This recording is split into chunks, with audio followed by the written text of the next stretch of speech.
Halo, hari ini saya akan menjelaskan materi geometri bidang datar.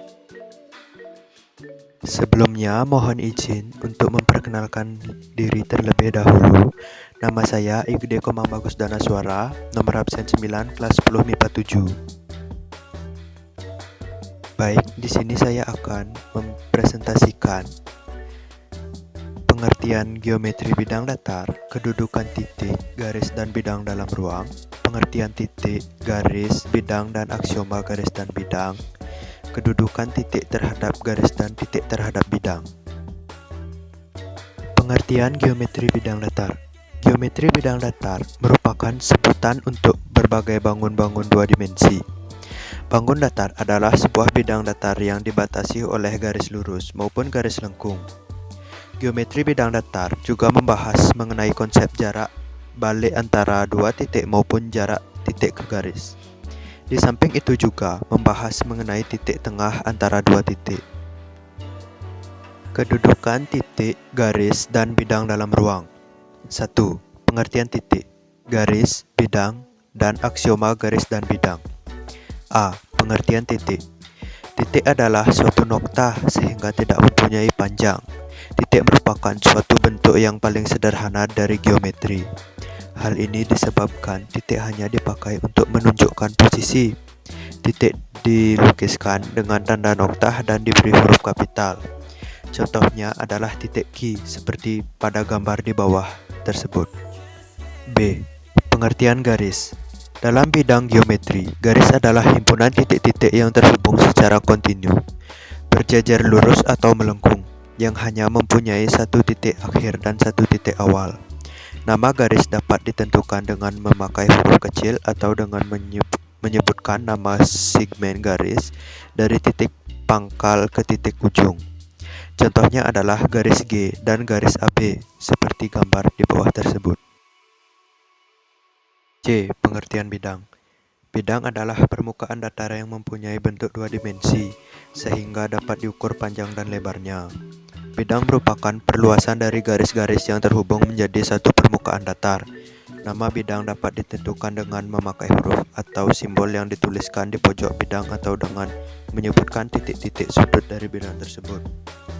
Contohnya adalah bidang ABCD, seperti gambar di bawah itu.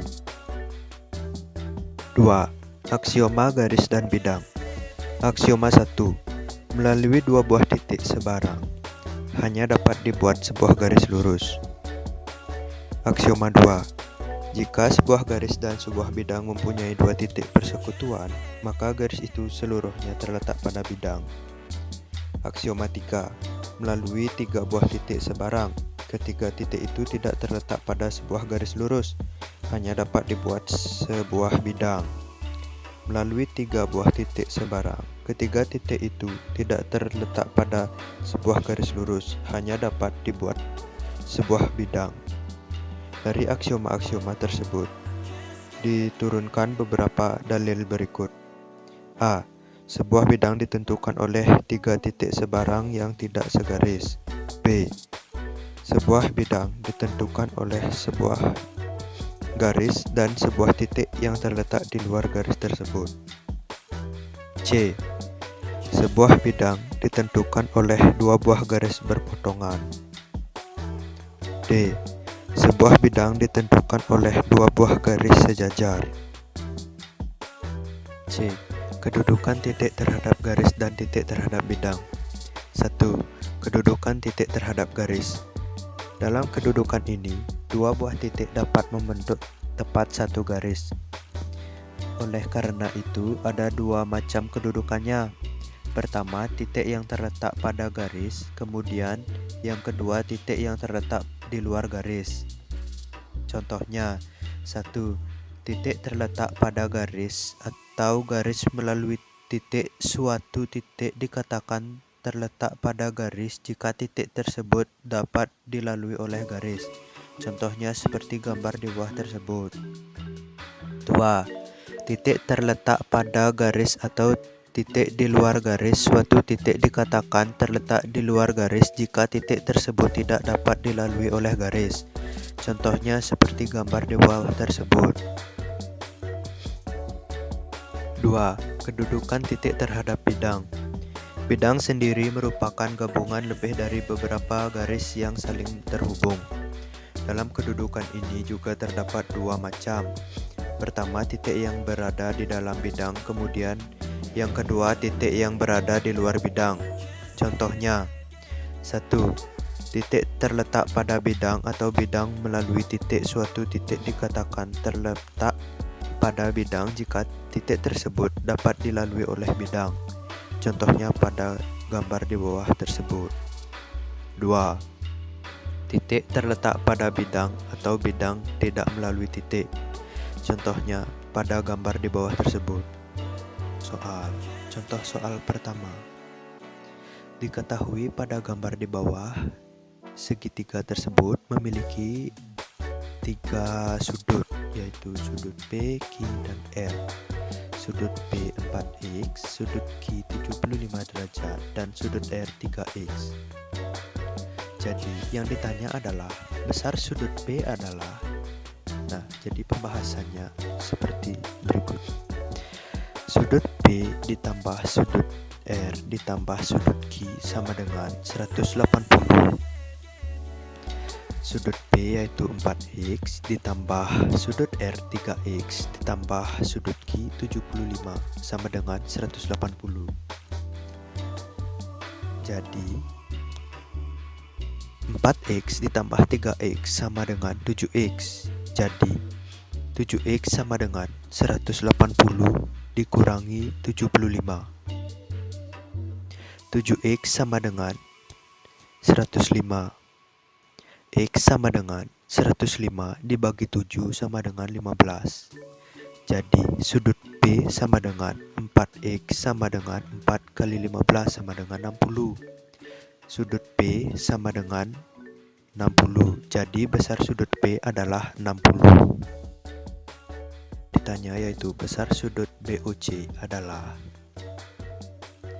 Jadi pembahasannya yaitu X ditambah 2X sama dengan 90. Jadi X ditambah 2X sama dengan 3X sama dengan 90. X sama dengan 90 dibagi 3 sama dengan 30. Sudut BOC sama dengan 2X sama dengan 2 dikali 20 sama dengan 60. Jadi besar sudut BOC adalah 60. Contoh soal 3. Pada gambar di bawah ini, yang ditanya yaitu besar sudut AOD adalah. Jadi pembahasannya yaitu sudut DBC adalah sudut keliling sama dengan 50. Jadi sudut DOC sama dengan sudut pusat sama dengan 2 kali sudut keliling sama dengan 2 kali 50 sama dengan 100. Sudut AOD sama dengan 180 dikurangi sudut DOC sudut lurus sama dengan 180 dikurangi 100 sama dengan 80. Jadi besar sudut AOD adalah 80. Contoh soal 4. Pada gambar di bawah ini, yang ditanya yaitu sudut A adalah. Nah, jadi pembahasannya seperti berikut ini. 2x ditambah 5x ditambah 5 sama dengan 180. Jadi 2x ditambah 5x sama dengan 7x. Jadi 7x sama dengan 180 dikurangi 5. X sama dengan 175 dibagi 7 sama dengan 25. Jadi sudut C sama dengan 3x min 5 dikurangi 15 sama dengan 3 dikali 25 dikurangi 15 sama dengan 60. Sudut B sama dengan 2x sama dengan 2 kali 25 sama dengan 50. Jadi sudut A sama dengan 180 dikurangi 60 ditambah 50 sama dengan 70. Contoh soal 5.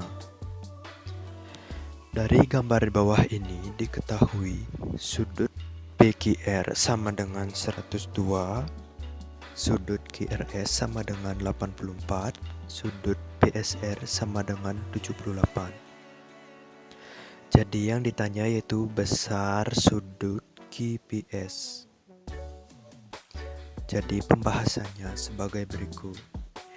Sudut QSR ditambah sudut PSR ditambah sudut PQR ditambah sudut QPS sama dengan 360.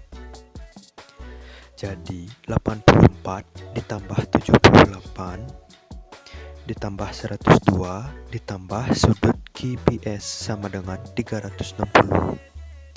Jadi sudut QPS sama dengan 360 dikurangi 264. Jadi sudut QPS sama dengan 96.